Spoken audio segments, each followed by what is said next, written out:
Y'all, welcome to part two. So the rapper Chika is in hot water once a freaking again.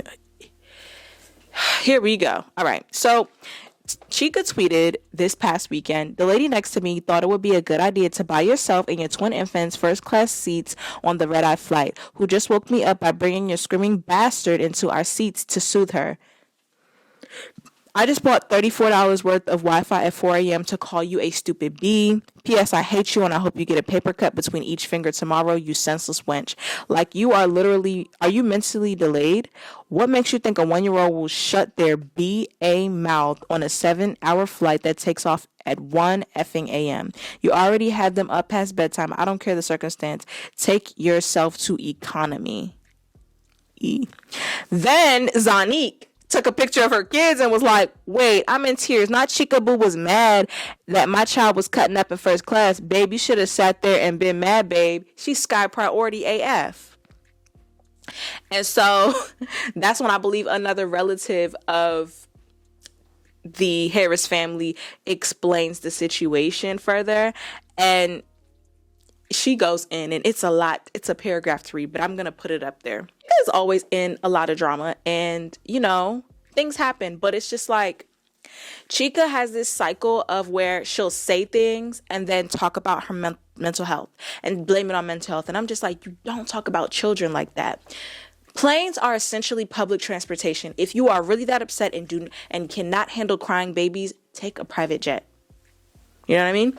And I just feel like I understand like babies could be crying because literally a few weeks ago, a guy was complaining about a baby crying on a flight. But at the end of the day, little kids can't control themselves like adults could do. I can control my tears on a plane. A baby cannot. And so the way that she talked about those kids and the way that she talked about Zonnique, like that was so unhinged and uncalled for, in my opinion. And she was not expecting it to be a celebrity's child, like come on. And then Zonnique baby father like, oh, where you at? And I'm just like, oh my gosh. I tweeted like, wait till Clifford wake up, because T.I.'s name is Clifford. I'm not trying to be messy, but no, this whole situation is honestly a mess, and I'm very disappointed in Chika because it's like we never hear her about her music. We always hear about how she's cursing someone out, and she kind of comes off very mean-spirited and angry and nasty and just not nice. Okay, I wanted to talk about this for a long time, and I just never knew the right time to say it. Everyone that is calling Gunna is a rat, I'm going to need you to reevaluate some things. First of all, you ain't never did time. You ain't got no people that did. You don't even know. You don't even read the law books and don't even know what you be talking about. Talking about some he a rat. I'm like, do you even know what that is? Y'all know the whole YSL Rico case, and so Gunna was signed to, I don't know if he's still signed, but he was signed to YSL, and the whole, it's a mess, y'all. And so they're basically trying to call YSL a gang and relate and just connect them to different tragedies, deaths, shootings, everything that's happening, right? And so Thug is still in jail, but Gunna is out, and everyone is calling Gunna a rat. Gunna took a plea deal in the YSL Rico case, okay? A plea deal, so he took like an Alfred plea. A plea bargain deal is not snitching, okay? It means that when the government has a strong case against you and you plead guilty, when you plead guilty, that means you take accountability for what you did, right? Okay. So the con to that is that you can't fight the charges in the future. You leave the decision up to the judge to sentence you without a trial, without a chance for you to change your mind. So you literally like, yeah, I did it. And I ain't gonna hold you. I did it. But it just shows that you're taking account. You're kind of surrendering in this way. Right. And so the plea deal, the plea deal is basically reduced criminal charges, predictable outcomes, reduced sentencing, probation, deferred prosecution, and just overall a faster resolution. So Gunna pleaded guilty to the YSL Rico case, and he made an Alfred plea to the racketeering charging, right? So this is coming from Gunna's mouth. He said that he believed that in his statement, he said that he believed that YSL was a group of people from Metro Atlanta who had common interests and artistic aspiration. My focus of YSL was entertainment, rap artists who wrote and performed music that exaggerated and glorified urban life in the black community. When in his statement did he say Jeffrey did it?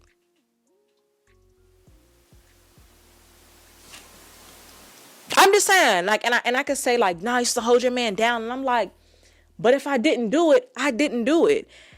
And so maybe on another hand, you could think, well, okay, but he said it without saying it. Okay, if it's not, if this one, if Lil Keith and all them died, and it's not this one, it's not this one, who is it? It's Young Thug. Like, it points back to him, and I'm just like, so what you want Gunna to rot in jail? Like,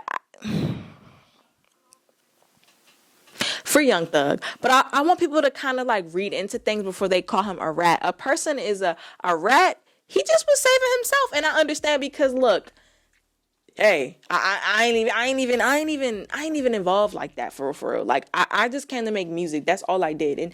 And I see where Gunna was coming from. And it's kind of crazy how a lot of people in the industry have washed their hands with him. And I'm just like, well, half of y'all don't,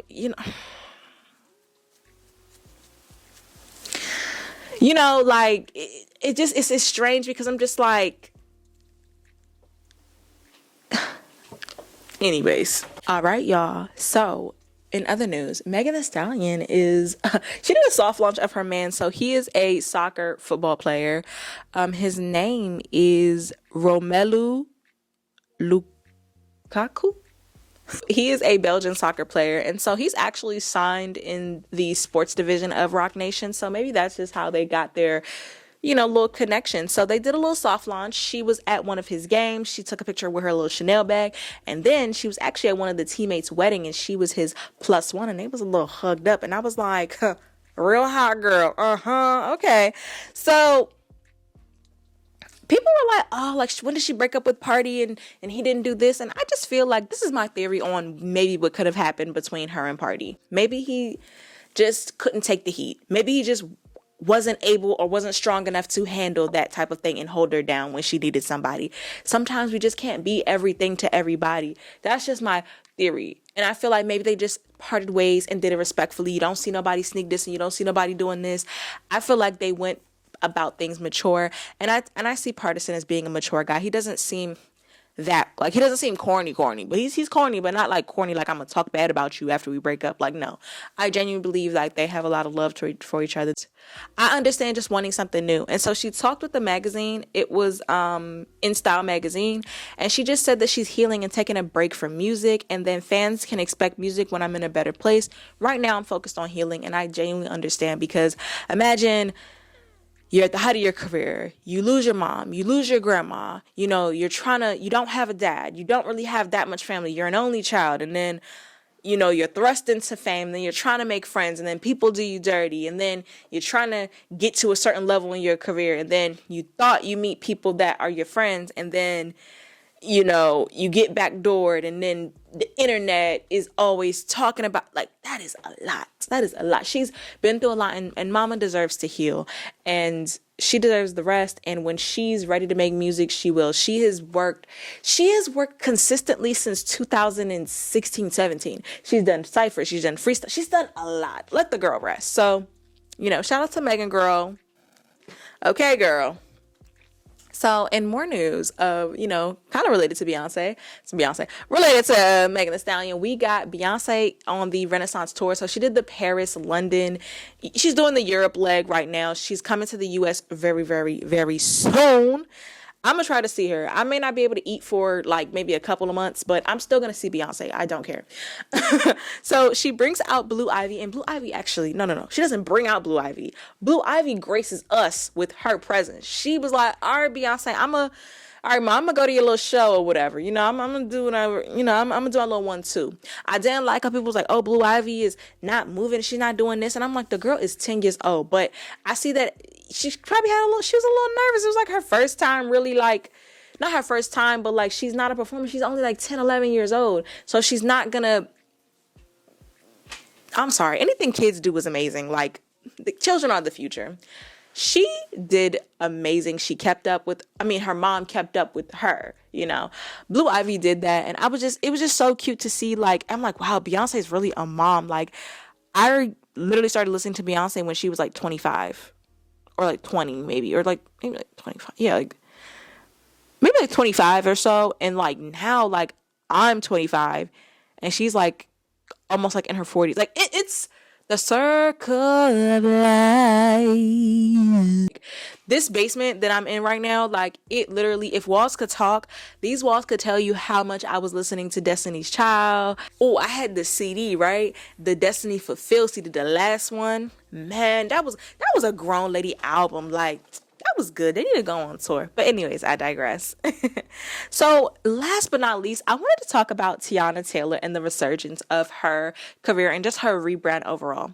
Teyana Taylor was signed to Star Trek. She was signed to Good Music. And one thing about her artistry is that she stayed consistent and she always stayed in there. But she recently announced that she retired from music. And so she kind of stepped into more of a creative director field, and she has been killing the game.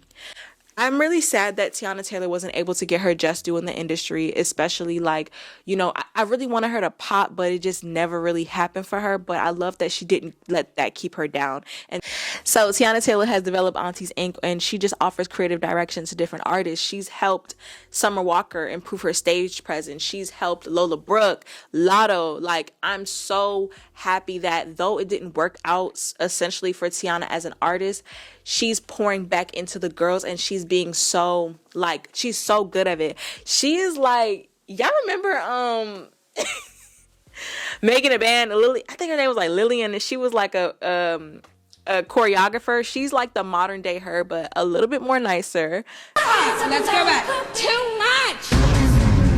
Breathe in my ear. You're on top of the vocal, Chiquita. I'm not giving you this. It's just like the way it's sung. No, too much neck, honey.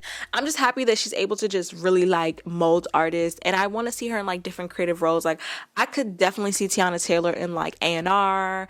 I can see her being a real mover and shaker in the music industry. She may not have made it in her own career, but she's definitely making it in her own way, and she's making her own lane, and I'm so proud. And people have to understand that everybody don't got to be a rapper or a singer. Like, there's other things to do, like, in the music industry. That's just my humble opinion. I feel like I've been talking for 10,000 hours. So I'm out of here. Thank you guys so much for watching. And until next time, bye.